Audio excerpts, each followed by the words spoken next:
As a kid, I loved dinosaurs, but I never really got into Jurassic Park. I know, that probably sounds insane if you grew up with it as being the dinosaur movie, but I was more of a walking with dinosaurs and prehistoric park kind of kid. Shout out Bob.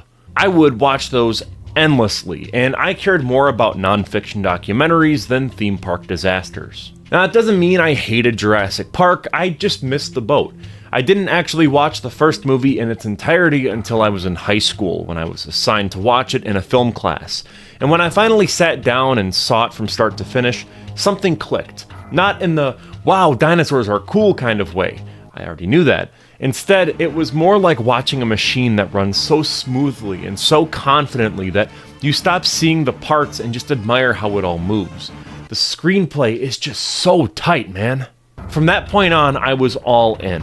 Unfortunately, the rest of the franchise gradually collapsed in on itself, ending with the genuinely awful Jurassic World Dominion, which is practically unwatchable.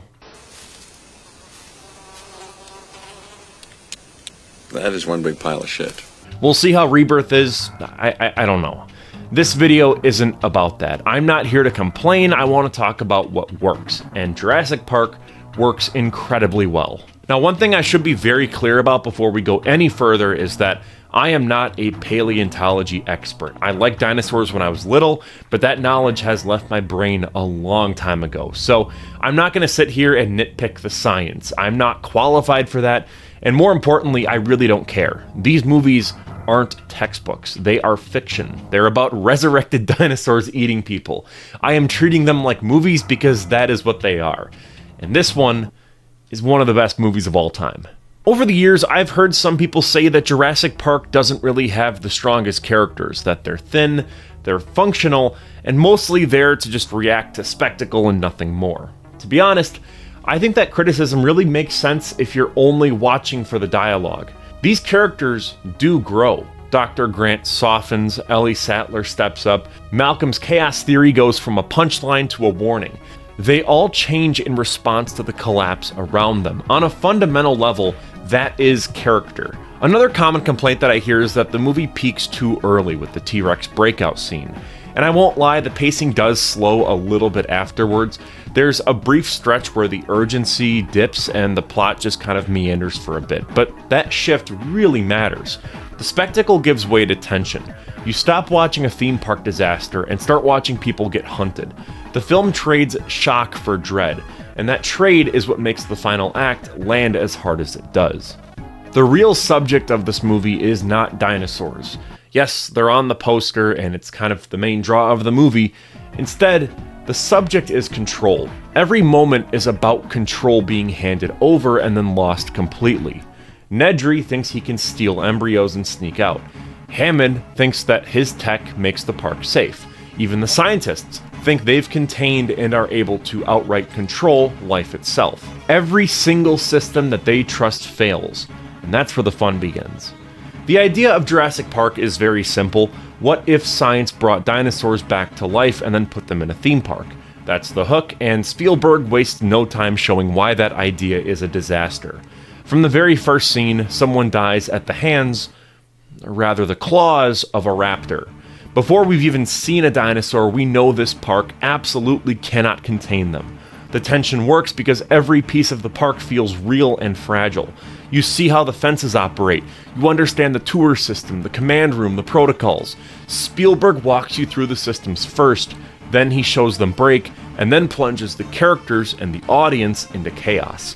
When the power goes out, you know what that means. You've seen the park depend on it. That's why the T-Rex scene works so well. And what impressed me the most on rewatch was how cleanly the exposition was delivered. The Mr. DNA ride delivers complex genetic science in a format that is designed to comfort investors and tourists. It is a commercial and not a lecture. It reminds me of some of the pre-shows that you have to sit through before going on the semi-educational theme park rides at Disney World. It feels real, but it also does a great job of subtly reflecting how the park prioritizes presentation over ethics. Every failure in Jurassic Park comes from a human decision. No dinosaur breaks loose without someone enabling it. The danger is real, but the disaster is man-made. Hammond built the park to impress people. He says it's about discovery, but his actions really don't support that. He flies in experts for approval, not really for advice. He wants them to be dazzled and not worry about all the dangers. Every decision he makes favors presentation over stability. A great example of this is the Mr. DNA ride. I mean, does he really expect to be there for every single show and to, play up the whole, like, I'm here in real life and talking to myself on screen? No, of course not. Another great moment in the movie is the seatbelt gag in the helicopter. Dr. Grant can't find the right connectors because both ends are female, so he ties them together. At first, it's just a character beat, but later, when we learn the dinosaurs are all female and still reproducing, it clicks. That detail was not random. Life finds a way, and the seatbelt joke quietly proves it before the characters even land on the island. Every major scene in the movie strips away another layer of safety. First, it's the tour system breaking down, then the power goes out, then the fences stop working, then the radios fail. The longer the movie goes, the more the park feels like a ruin. In the end, it's the consequences of a park designed by people who assumed their systems would never be tested. The dinosaurs don't cause the disaster. They move into the gaps created by human failure. I mean, the raptors test the fences because that's what animals do. The T-Rex escapes because the system allows it. Nature responds the way that any normal person would expect, and the people in charge never respected that. As a direct result, the movie never really lets them off the hook easy. Now let's talk about character for a bit, because Dr. Grant has one of the cleanest character arcs in cinematic history. He starts the story being visibly uncomfortable around children. He doesn't want to sit next to them, he doesn't want to talk to them, but when the systems collapse and he's stuck with Tim and Lex, he protects them without hesitation. He earns their trust and learns how to connect with them on a human level. Spielberg never hammers this arc with any sappy speeches or anything dumb like that. Instead, Dr. Grant shows it through behavior. We go from him being an absolute dickhead to that fat kid at the start of the film, to him holding Tim and Lex in the helicopter. That image says way more than any line of dialogue ever could. Seriously, this movie is the pinnacle of show, don't tell. Ellie Sattler isn't sidelined like the vast majority of female characters in films from this era. She challenges Hammond directly. She calls out the lack of safety measures. When the power needs to be reset, she does it herself while wading through a raptor-infested facility. The movie doesn't treat her like a tag-along. She makes decisions, takes action, and holds the moral high ground when everything else goes to hell. Meanwhile, Dr. Ian Malcolm delivers most of the film's biggest and memorable lines. Remind me to thank John for a lovely weekend. Think they'll have that on the tour? Boy, I hate being right all the time. Now eventually you do plan to have dinosaurs on your dinosaur tour, right? You did. You crazy son of a bitch, you did. Yeah, but John, if the Pirates of the Caribbean breaks down, the pirates don't eat the tourists. Yeah, but your scientists were so preoccupied with whether or not they could, they didn't stop to think if they should. But he's not just there for sarcasm. His chaos theory lecture predicts exactly what happens. The park is an illusion, and he's the only one who really sees through it before it falls apart. Even after he's injured, he stays involved. He never disappears. He warns, he jokes to deflect, but he's right about everything. Nedry is a scumbag, but he lights up every scene he's in. His fake politeness, his frustration, his complete lack of foresight, it all works to make such an unlikable but yet lovable character at the same time. His choices directly lead to the park's collapse, and the movie makes that very clear. But watching him bungle his own escape is just so satisfying. His death is brutal, but very earned. He's one of the most memorable characters in the entire film, despite really only being in it for just a few scenes. A little detail that I just love, and it makes me smile even just thinking about it, is how Steven Spielberg gives every main character a distinct color palette, and it matters. Grant wears blue and earth tones that blend with the landscape. Malcolm dresses in all black, standing apart from everyone else. Sattler's bright pink shirt keeps her visible in scenes where she's constantly in motion. It's honestly genius. It helps us keep track of who is who in a chaotic environment.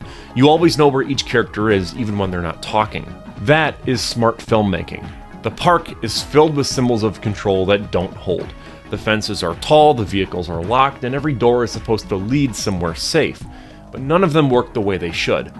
When the power fails, the gates stop mattering. When the raptors start opening doors, the illusion collapses. You realize that these barriers were never meant to last. Instead, they were built to impress investors. I still think that the reveal of the Brontosaurus is one of the most awe-inducing scenes I've ever had the pleasure of watching in a movie. Spielberg does not show the dinosaur right away. He shows Grant's face, then Sattler's, then the music swells, and finally the camera turns. The payoff hits because the characters see it before we do. Their reactions guide ours. That's what separates this scene from every copycat dinosaur movie that came after it. This one understands scale.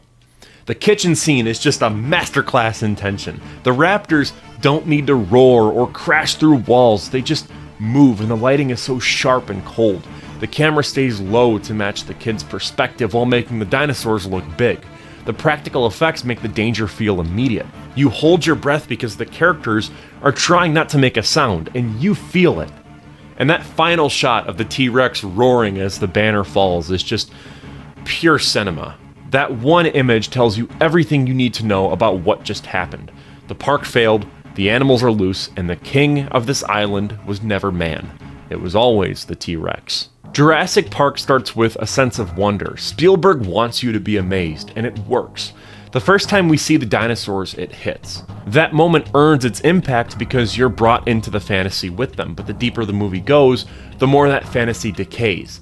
By the time the survivors escape, they're not relieved, they're just quiet. They've seen how fast everything can fall apart, and none of them are walking away unchanged. That helicopter scene is one of the most honest endings I've ever seen in a blockbuster. No one feels safe or victorious. The silence says everything. When I rewatch it now, even the fun scenes feel heavier. The goggles, the fences, the flashy tour rides, none of it holds up against the reality of what they're actually dealing with. The spectacle fades and the danger sets in. You can feel the shift happening in real time.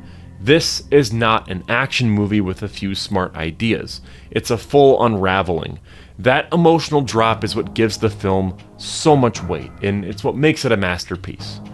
Again, I didn't grow up with Jurassic Park, but I came around to it later, and now I can't imagine how I ever missed it.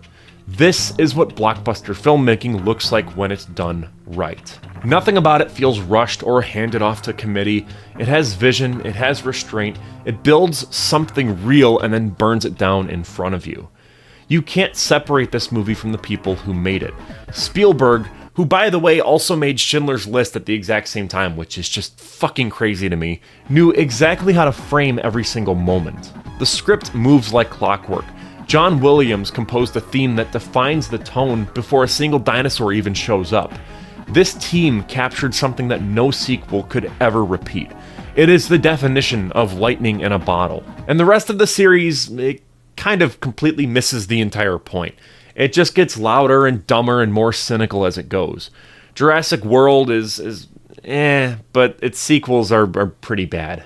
And don't even get me started on Dominion, which has one of the most incoherent endings to any franchise that I've ever had the displeasure of sitting through. It's like watching a legacy fall apart in real time. And maybe I'll make a video about that sometime in the future if you guys really want that. Let me know in the comments, but none of that really takes away from what the original film accomplished. Jurassic Park works because it was made by people who knew exactly what they were doing. Every piece locks into place. Every moment has intention. This is not a good dinosaur movie. This is one of the best movies ever made. Period. And with all of that out of the way, I'm Cole McCormack. You're watching Firewood Media. Just two little things here. One, I made a video talking about Steven Spielberg's first movie and how that movie is lost media. It's called Firelight. Go check that out if you're interested in more Steven Spielberg stuff. I'll have a video for it on the end screen here whenever that shows up. Really quick, I just want to announce that I will be attending G-Fest in Rosemont, Illinois on Sunday, July 13th. If you're planning to go, feel free to say hi. This will be my second time at G-Fest as a creator, and I'll be walking around most of the day checking out the panels and vendor booths. If you see me, don't be afraid to come up and say hi. Hope to see you there. If you're new to the channel, I'm currently working on a Godzilla Retrospective series, and I just finished talking about every film in the Showa era. I'm working on some Superman and Gamera videos as well, so check those out too. Huge thanks to our channel members. Your support makes videos like these possible. For $1.99 a month, The executive producer tier gets you loyalty badges, custom emoji, early access to videos, exclusive content, and your name in the credits of every film that I make. At $50, the custom video tier includes all of that, plus a personalized video on any YouTube-friendly topic that you choose. Thanks again for watching, and I will see you in the next one. Peace out.